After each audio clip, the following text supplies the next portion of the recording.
আসসালামু আলাইকুম ওয়া রাহমাতুল্লাহ। স্বাগতম আজকে তোমাদের আরো একটি ক্লাসে। আজকে আমরা আলোচনা করব রসায়ন তৃতীয় অধ্যায় থেকে সংকরায়ন নিয়ে।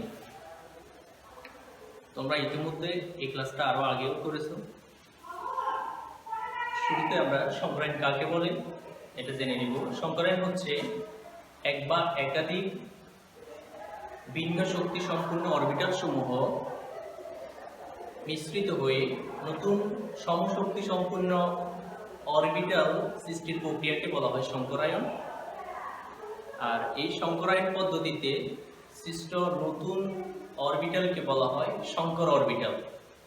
ফর এক্সাম্পল, যদি s অরবিটাল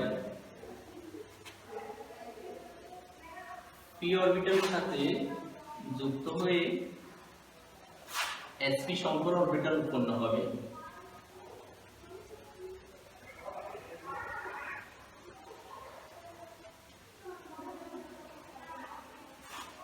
অথবা একটা s অরবিটাল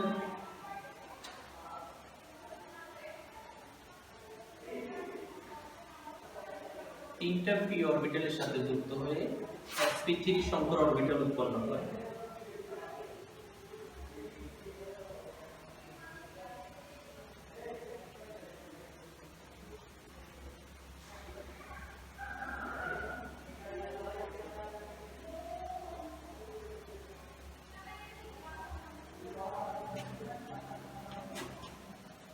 অর্থাৎ একটা s অরবিটাল তিনটা p অরবিটালের সাথে যুক্ত হয়ে তিনটা সমশক্তি সম্পূর্ণ sp3 সংকর অরবিটাল উৎপন্ন হবে। অর্থাৎ এই সকল অরবিটাল সমূহকে বলা হয় sp3 সংকর অরবিটাল।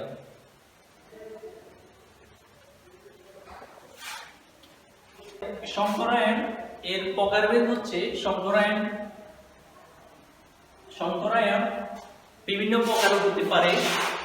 যে একটা s অরবিটাল একটা p অরবিটালের সাথে যুক্ত হয়ে sp সংকরায়ন হতে পারে, অথবা একটা s অরবিটাল দুইটা p অরবিটাল মিলে sp2 সংকরায়ন, অথবা একটা s অরবিটাল তিনটা p অরবিটালের সাথে যুক্ত হয়ে sp3 সংকরায়ন অরবিটাল হতে পারে।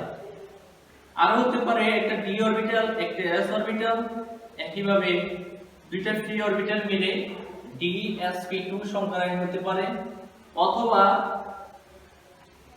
d দুইটা একটা s অরবিটাল দুইটা d অরবিটাল একটা s অরবিটাল একইভাবে দুইটা p অরবিটাল মিলে d2sp2 সংকরায়ন, অথবা d2sp2 সংকরায়ন অথবা d2sp3 সংকরায়নও হতে পারে।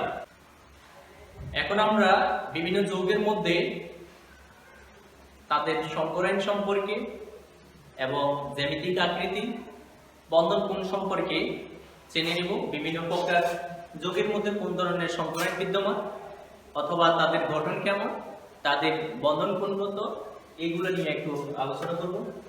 তবে শুরুতেই আমাদের জানতে হবে কোন একটা যৌগের সংকরায়ন নির্ণয়ের জন্য ওই যৌগের কেন্দ্রীয় পরমাণু কোনটা, একইভাবে বন্ধন জোড় ইলেকট্রন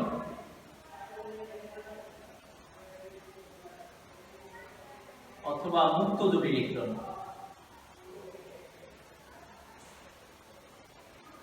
দেখে আমি এ দ্বারা x এবং ই দ্বারা প্রকাশ করলে, অর্থাৎ এটা দ্বারা বোঝাচ্ছি যে কোন একটা যৌগের সংকরায়ন নির্ণয় করতে হলে তিনটা বিষয় তোমাকে জানতে হবে: কেন্দ্রীয় পরমাণু, বন্ধন জোড় ইলেকট্রন, একইভাবে মুক্ত জোড় ইলেকট্রন সম্পর্কে। একটা যৌগের মধ্যে বন্ধন জোড় ইলেকট্রন একইভাবে মুক্ত জোড় ইলেকট্রনের সাথে ইলেকট্রন জানা থাকলে সেই যৌগের জন্য আমরা সংকরায়ন নির্ণয় করতে পারব। ফর এক্সাম্পল, কোন একটি যৌগের কেন্দ্রীয় পরমাণু A এর সাথে দুইটি পরমাণু যুক্ত আছে। ফর এক্সাম্পল, এটাকে আমরা যদি AX2 দ্বারা প্রকাশ করি, তাহলে এটার গঠন আকৃতি এমন। তাহলে এখানে দুইটা বন্ধন জোড় ইলেকট্রন রয়েছে, বন্ধন জোড় ইলেকট্রন দুইটি, তাহলে এটার সংকরায়ন কি হবে? সংকরায়ন হবে sp সংকরায়ন। অথবা AX3, দ্যাট মিন্স এটা দ্বারা বোঝাচ্ছে এই যৌগের সাথে তিনটা এক্স পরমাণু যুক্ত রয়েছে, যে তিনটা ভিন্ন পরমাণু যুক্ত রয়েছে, এই কেন্দ্রীয় পরমাণু তার সাথে তিনটা ভিন্ন পরমাণু যুক্ত হয়েছে, তাহলে এই যৌগের সংকরায়ন হবে sp3 সংকরায়ন। তাহলে আমরা এই সকল উদাহরণের মধ্যে আর একটু জেনে নিই।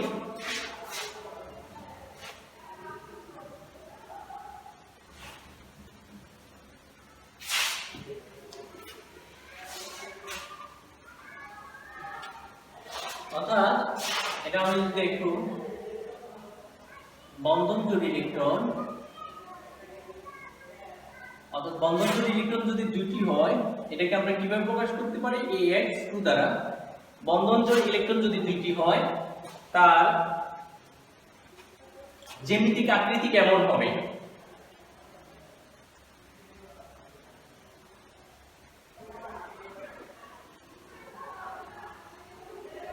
জ্যামিতিক আকৃতি কেমন হবে?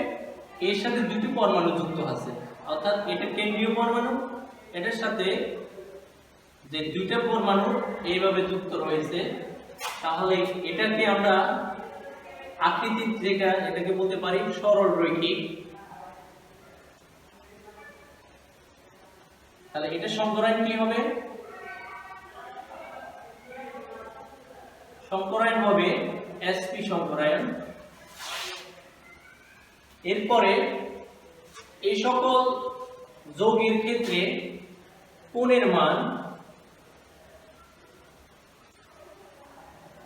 হবে, অর্থাৎ বন্ধন কোণ হবে, বন্ধন কোণের কত?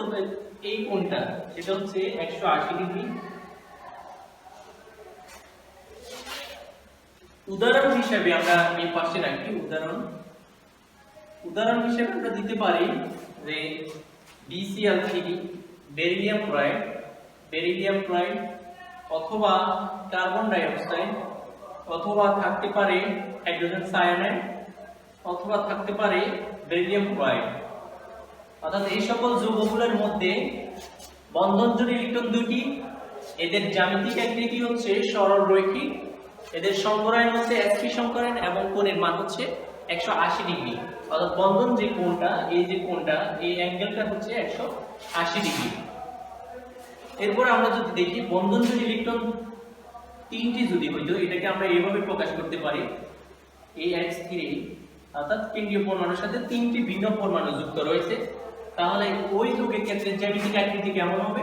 এটা কেন্দ্রীয় পরমাণু, যে দুইটা তার পাশে তিনটা ভিন্ন পরমাণু যুক্ত রয়েছে, তাহলে এই যৌগের ক্ষেত্রে তার সংকরায়ন হবে, যেহেতু তিনটে বন্ধন জোড় রয়েছে, তাহলে আমরা বলতে পারি sp2 সংকরায়ন। এই যৌগের বন্ধন কোণ কত হবে? 120 ডিগ্রি। তাহলে উদাহরণ হিসেবে আমরা বলতে পারি, এই সকল যৌগের ক্ষেত্রে উদাহরণ হিসেবে আমরা বলতে পারি বেরিলিয়াম ক্লোরাইড, বোরন ট্রাইক্লোরাইড, অথবা বোরন হাইড্রেট, অথবা বোরন ক্লোরাইড, অথবা অ্যালুমিনিয়াম ক্লোরাইড হতে পারে। এরপরে আমরা দেখব বন্ধন জোড় ইলেকট্রন যদি 4টি হয়, তাহলে সেটাকে আমরা সাধারণ যে সংকেত AX4 দ্বারা প্রকাশ করতে পারি। তাহলে এই সকল যৌগের তাদের জ্যামিতিক আকৃতি কেমন হবে? জ্যামিতিক আকৃতি হবে, আচ্ছা তার আগে যে জ্যামিতিক আকৃতি, এটাকে আমরা কি বলবো? এটা হচ্ছে ত্রিভুজ আকৃতি হতে পারে।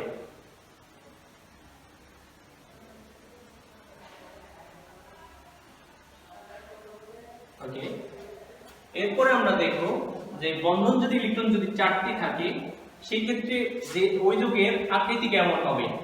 এই যৌগের আকৃতি হবে যে এই কেন্দ্রীয় পরমাণু এর সাথে 4টি ভিন্ন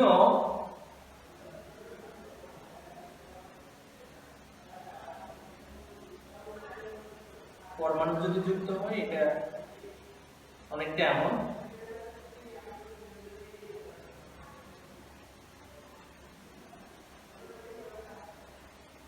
যেটাকে আমরা পিরামিড আকৃতি বলতে পারি বা চতুস্তলকীয়। এটাকে আমরা কি বলবো? চতুস্তলকীয়।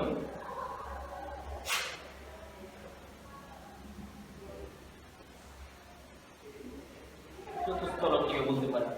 আচ্ছা, তাহলে এই যৌগের ক্ষেত্রে সংকরায়ন কি হবে? যেহেতু বন্ধন জোড় ইলেকট্রন 4টি, তাহলে এটাকে আমরা বলতে পারি sp3 সংকরায়ন।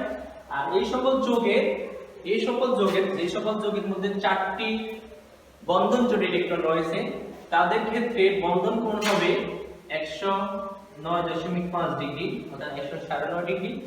এই সকল যোগের উদাহরণ হিসেবে আমরা বলতে পারি, উদাহরণ দিতে পারি আমরা কার্বন টেট্রাক্লোরাইড CCl4 অথবা মিথেন, আরো থাকতে পারে অ্যামোনিয়াম আয়ন NH4+ অথবা সালফেট আয়ন। এই বন্ধন জোড় ইলেকট্রন 5টি হয়, সেটাকে আমরা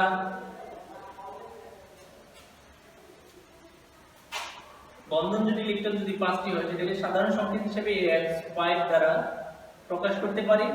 তাদের জ্যামিতিক আকৃতি কেমন হবে? তাদের জ্যামিতিক আকৃতি হবে যে কেন্দ্রীয় পরমাণুর সাথে 5টি ভিন্ন পরমাণু যুক্ত কেন্দ্রীয় পরমাণু, এটার সাথে আমরা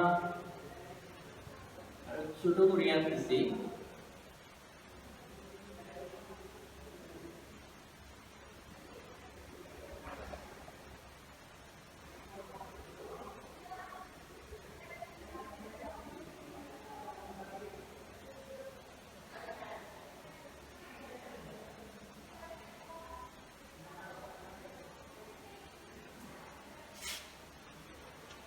এটাকে আমরা বলি ত্রিভুজীয় দ্বিপিরামিড। ত্রিভুজীয় পিরামিড।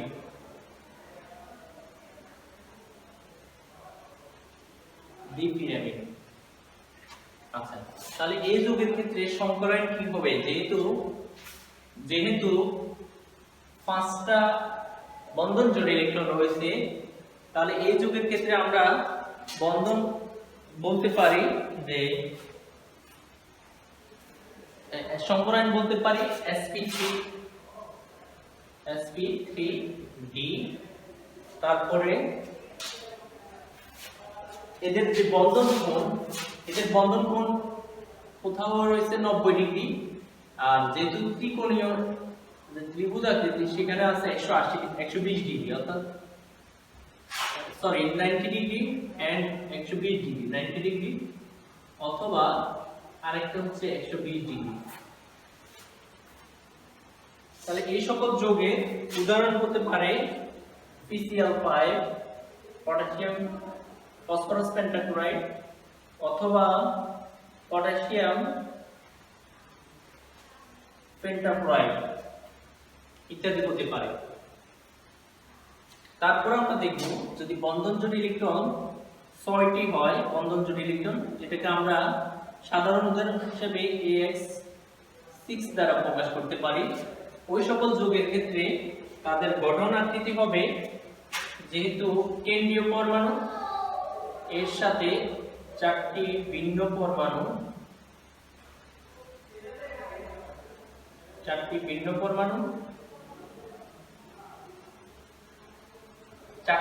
পরমাণু আর আরো 2টি, ইন টোটাল 6টি ভিন্ন পরমাণু যুক্ত আছে। এটাকে আমরা যদি যুক্ত করি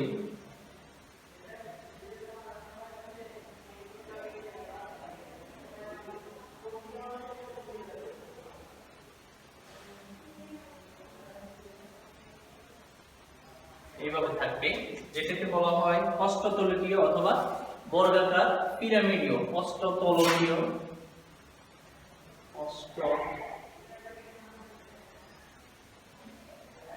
বা বর্গাকার পিরামিডীয়, বর্গাকার পিরামিড। তাহলে এই সকল যৌগের ক্ষেত্রে সংকরায়ন কি হবে? সংকরায়ন হবে D2sp3, আর বন্ধন কোণ কত হবে? বন্ধন কোণ হবে কিছু কোথাও এই কোণের ক্ষেত্রে বন্ধন কোণ হবে 90 ডিগ্রি করে। এদের উদাহরণ হতে পারে সালফার হেক্সাক্লোরাইড ইত্যাদি। আজকে আমরা বন্ধন জোড় ইলেকট্রনের জন্য তাদের সংকরায়ন এবং তাদের জ্যামিতিক আকৃতি, তাদের বন্ধন কোণ জানলাম।